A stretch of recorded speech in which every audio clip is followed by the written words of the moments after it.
Hello everyone, welcome back to this channel. By the title you all know, আমরা আজকে কি discuss করতে চলেছি।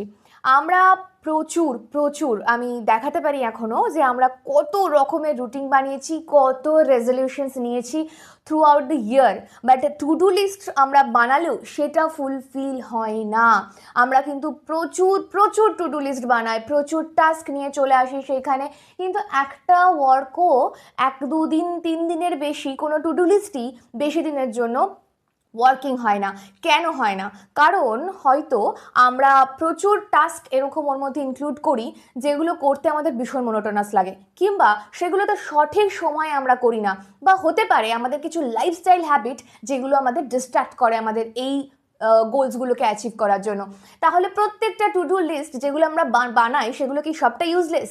একদম না, কিন্তু সেগুলোকে এক্সিকিউট করার পদ্ধতিটা আমাদের ইউজলেস হয়ে পড়ছে। তাই জন্য কিন্তু আমরা টু ডু লিস্ট বানাচ্ছি, আমাদের ভীষণ ইম্পর্টেন্ট কাজ রয়েছে, প্রচুর ডেডলাইন রয়েছে, এবং আমরা একটা হেলদি লাইফস্টাইল লিড করতে চাইছি, তার সত্ত্বেও আমাদের কিন্তু এক্সিকিউশন হচ্ছে না কোনো কাজে। রেজলিউশনসগুলো কিন্তু এখনও অনেকটাই আনডান বক্সে পড়ে রয়েছে, ডান বক্স কিন্তু অনেকটাই খালি এখনও।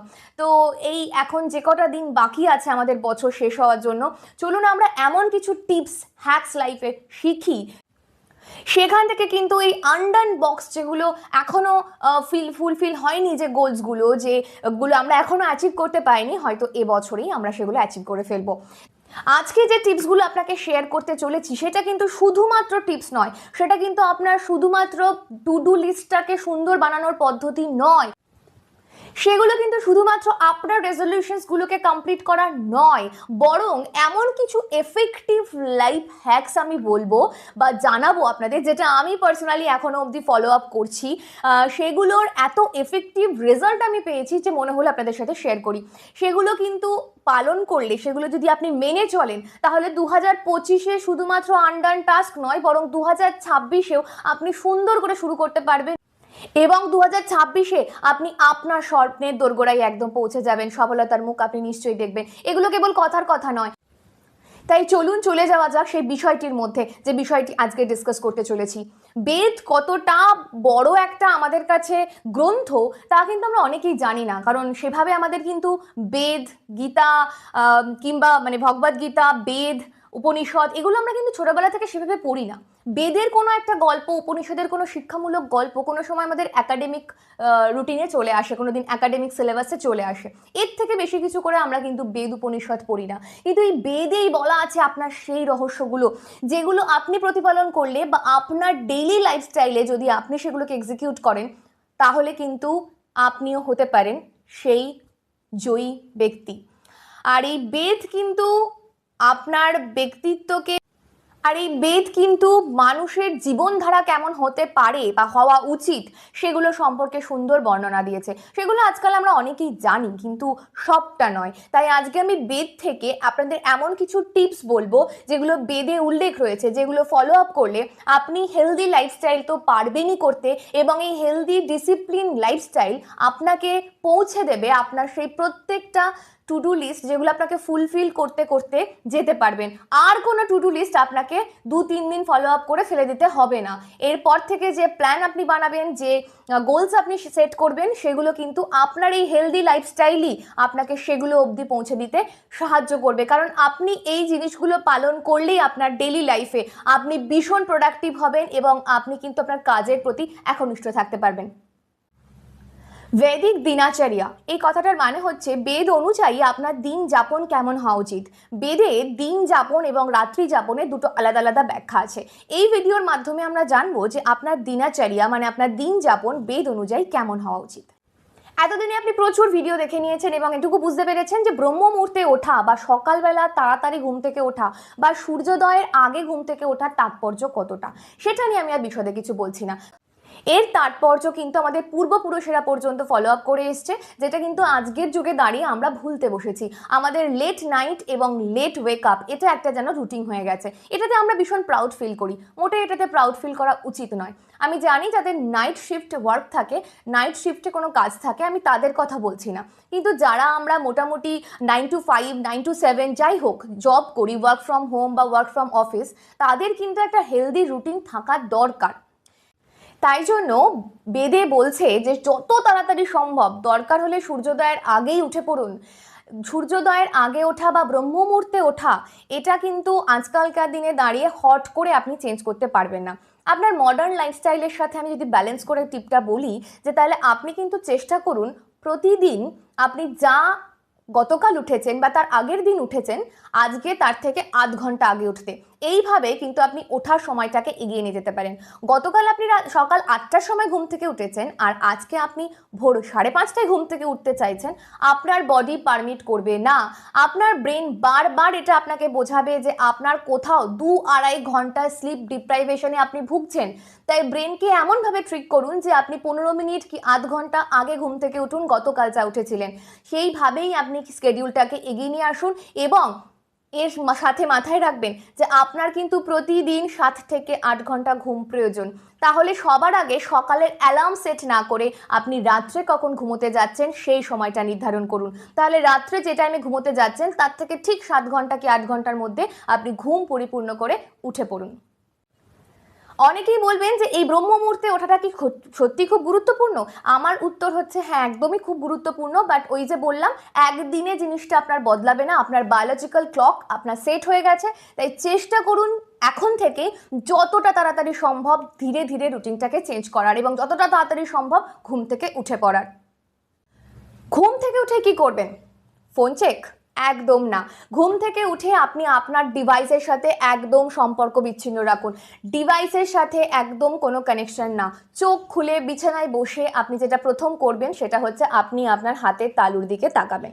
আপনার হাতের তালুর দিকে তাকিয়ে আপনি আপনার ইষ্ট দেবতার চিন্তা করতে পারেন। যে দেবতার প্রতি আপনি ইনক্লাইন সেই দেবতার স্মরণ করতে পারেন, এবং এই হাতের তালুতে আমাদের ভীষণ ভালো পজিটিভ এনার্জি থাকে।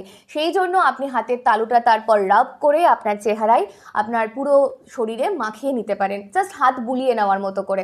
কারণ আমরা আমাদের হাতের তালুতে কিন্তু প্রচণ্ড এনার্জি ভাইবস সবসময় একটা ভালো ফ্রিকোয়েন্সি কাজ করে। তাই জন্য কিন্তু আমরা নতুন কারোর সাথে দেখা হলে হাত জোর করে প্রণাম জানাই তাকে, এই ভাইবসটার জন্যই। তাই সেই নিজের ভাইবস নিজেই কাজে লাগান। একদম সকালবেলা ঘুম থেকে উঠেই আপনি আপনার ইষ্ট দেবতার স্মরণ করুন, এবং সেই হাতটা রাব করে আপনি আপনার মুখে, আপনার সারা শরীরে হাতটা একবার বুলিয়ে নিন। এর সাথে সাথে আপনি বিছানায় বসেই কয়েক সেকেন্ডের জন্য আপনি কিছু অ্যাফার্মেশনস বলবেন। অ্যাফার্মেশনস মানে আপনার কিছু ইতিবাচক কথা। যেমন ধরুন, আমি ভীষণ সুখী মানুষ, I am very happy, I am very successful, I am very much grateful. তো এই ধরনের শব্দ আপনি ব্যবহার করতে পারেন। এগুলো আপনি বাংলা ইংরাজি উভয় ক্ষেত্রে ব্যবহার করতে পারেন। আমি ভীষণ সুখী মানুষ, আমি ভীষণ আনন্দিত মানুষ, আমি ভীষণ সফল মানুষ, ইত্যাদি ইত্যাদি। যেগুলো আপনি অ্যাচিভ করতে চাইছেন, বিছানায় বসে হাতটা রাব করার পরের স্টেজে আপনি এইগুলো একবার নিজের জন্য বলে নিন, মনে মনে বলতে পারেন। ঠিক তার পরেক্ষণে যেটা করবেন সেটা হচ্ছে বিছানা থেকে নেমে আপনি আপনার বেডটাকে ক্লিন করে নিন।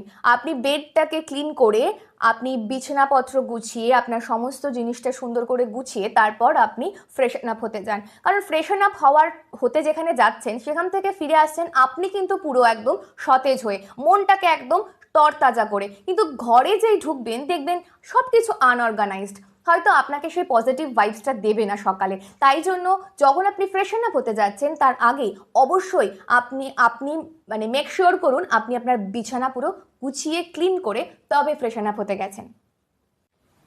অপ্রিয় সত্যি কথা হলেও এটাই একদম ধ্রুব সত্য যে বেদেও বলছে শরীর চর্চা ইজ মাস্ট। আমি জানি সবার বিছানার কমফোর্ট ছেড়ে ওঠাটা একটা স্ট্রাগল, আর তারপর এক্সারসাইজ করা, কিন্তু কিছু করার নেই, হেলথ ইজ ওয়েলথ। বেদও সেটাই বলছে যে শরীর চর্চা কিন্তু মাস্ট। তার মানে শরীর চর্চা মানে আপনাকে 1 ঘন্টা 1.5 ঘন্টা জিমে কাটাতেই হবে, বা আপনাকে 1 ঘন্টা হাঁটতে যেতেই হবে, এমন কিন্তু কোনো কথা নেই। আপনার শরীর চর্চা আপনি বাড়িতেও করতে পারেন। যে ধরনের এক্সারসাইজ আপনার করতে ভালো লাগে, সেটা নাচ হতে পারে, কোনো ফ্রি হ্যান্ড হতে পারে, কোনো প্রাণায়াম, যোগা, যা কিছু হোক সেটা করুন 10 থেকে 15 মিনিটের জন্য। এইভাবেই আপনি কমপ্লিট করুন আপনার এক্সারসাইজ সেশন। বেদে একটা জিনিস বারবার রিমাইন্ডার দেওয়া হয় যে আপনি আপনার এনভায়রনমেন্টের সাথে খুব ভালোভাবে কানেকশন তৈরি করুন। মানে ধরুন আপনার মাটি, আপনার সূর্যের আলো, আপনার জল, গার্ডেন, এগুলোর সঙ্গে যতটা সময় পারেন কাটান। সেটা সকালের মুহূর্তটা আমার মনে হয় একটা আদর্শ সময়।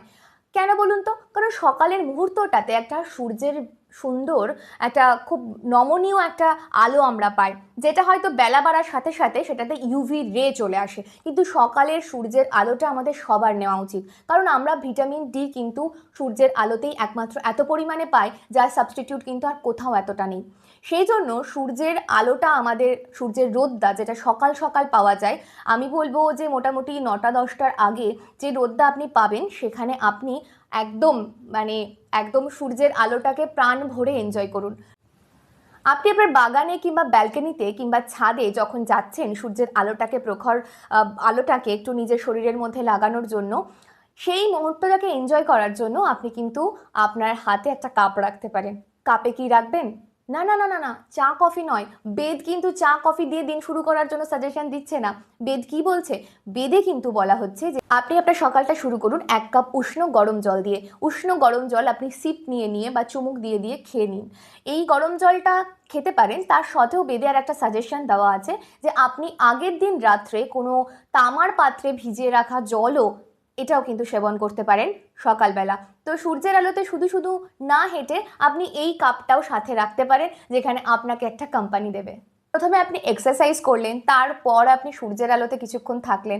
হতেই পারে যে আপনি সূর্যের আলোতেই হয়তো এক্সারসাইজ করেছেন কোনো খোলা জায়গায়, এবং আপনি একটু ওয়ার্ম ওয়াটার নিয়ে নিয়েছেন। এই যে এত কিছু টাস্ক আপনার কয়েক সেকেন্ড কয়েক মিনিট লেগেছে প্রিপেয়ার করতে বা এগুলোকে নিতে, তো এগুলো করার পর আপনি যেটা করবেন সেটা হচ্ছে স্নান করবেন। একদম ঠিক শুনেছেন, স্নান কিন্তু করতে বলা হচ্ছে সর্বোত্তমভাবে উপকারী যদি আপনি সকালবেলায় স্নান করতে পারেন। বেদে সাজেস্ট করা হয় একদম ব্রহ্ম মুহূর্তে উঠে সূর্য উদয়ের আগেই স্নান সেরে নেওয়া, কিংবা সূর্যোদয় জাস্ট হয়েছে এমন সময় স্নান সেরে নেওয়া। আমাদের অনেকের ক্ষেত্রে সেটা শরীর এখন আর পারমিট করে না, বা আমাদের বহু দিনের অভ্যেস নেই, হট করে একদিন করলে হয়তো শরীর খারাপ করে যাবে। তার জন্য আপনারা কি করতে পারেন? যত তাড়াতাড়ি সম্ভব এই দিনের কাজগুলো শেষ করে আপনি স্নান করে নিন। যতটা সময় পারবেন অল্প করে হলেও এই প্রত্যেকটা টাস্কে দিয়ে দেখুন, আপনি ভীষণ ভালো থাকবেন, এবং আমি গ্যারেন্টি দিচ্ছি আপনার একটা হেলদি লাইফস্টাইল কিন্তু আপলিফট হবেই। সেই জন্য কিন্তু এই জিনিসগুলো ফলো আপ করুন এবং নেচারের সাথে, প্রকৃতির সাথে খুব ভালো সময় কাটান। খালি পায়ে মাটিতে হাঁটুন, মেডিটেশন করুন, আপনি আপনার ঈশ্বরের প্রতি ইনক্লাইন থাকতে পারেন, আপনার স্পিরিচুয়াল গ্রোথের ওপর ফোকাস হতে পারেন। এইভাবেই আপনি আপনার দিন শুরু করতে পারেন। বেদ অনুযায়ী এটাই কিন্তু আইডিয়াল দিনাচার্যা। হয়তো বেদে এর থেকেও সুন্দর করে অনেক কমপ্লিকেশনস দিয়ে বা অনেক কঠিন কঠিন জিনিস দিয়ে আমাদের দিনাচার্যার করার কথা বলা হয়েছে, এবং ঋষিমণি ঋষিরা বা এখনও অনেক সাধক সাধিকারা বা যারা স্পিরিচুয়ালি ফুললি ইনক্লাইন, তারা কিন্তু এইভাবেই দিনাচার্যা করে, এইভাবেই কিন্তু একটা দিন যাপন তারা করে থাকেন। কিন্তু আমাদের ডেইলি লাইফে বা আমাদের এই যে ম্যাটেরিয়ালিস্টিক লাইফ, আমাদের এই অফিস, হাউসহোল্ড ওয়ার্ক, পড়াশোনা, এই সবের মধ্যে আমরা এতটাও হার্ড ভার্সন অফ লাইফের মধ্যে দিয়ে হয়তো যেতে পারবো না। তাই বেদের এই টিপসগুলো আপনাদের কাছে পৌঁছে দিলাম জাস্ট মডার্ন লাইফের সাথে একটা ব্যালেন্স করে। যতটা সম্ভব এই মিনিমাম টিপস আমি দিয়েছি, এই মিনিমাম টিপসগুলো ফলো করে দেখুন, আপনি নিশ্চয়ই আপনার চেঞ্জ বুঝতে পারবেন। আমি চেঞ্জ বুঝতে পারছি বলে এগুলো আপনার সাথে শেয়ার করলাম। এগুলো আমার পার্সোনাল এক্সপিরিয়েন্স, যেটা হয়তো এর আগে আমি বহু টু ডু লিস্ট বানিয়েছি, বহুবার ঘেঁটে গেছি, তাই জন্যই আপনাদের এটা অ্যাওয়্যার করলাম। তো আশা করছি আপনাদের ভালো লাগবে। ভিডিওটা ভালো লেগে থাকে আর বলার অপেক্ষা রাখে না, একটা লাইক অবশ্যই করে যাবেন। মঙ্গলানি ভবন্তু।